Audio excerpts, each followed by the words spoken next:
অমর ২১শে বইমেলা ২০২৫-এর উদ্বোধন অনুষ্ঠানে উপস্থিত সবাইকে আমার আন্তরিক শুভেচ্ছা ও সালাম জানাচ্ছি।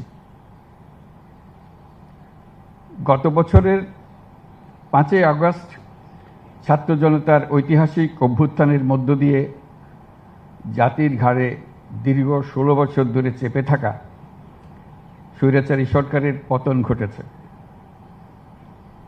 আমাদের সাহসী তরুণদের এই অভূতপূর্ব আত্মত্যাগ বিশ্বকে চমকে দিয়েছে। এই বিজয়ের মাধ্যমে এসছে নতুন বাংলাদেশ গড়ার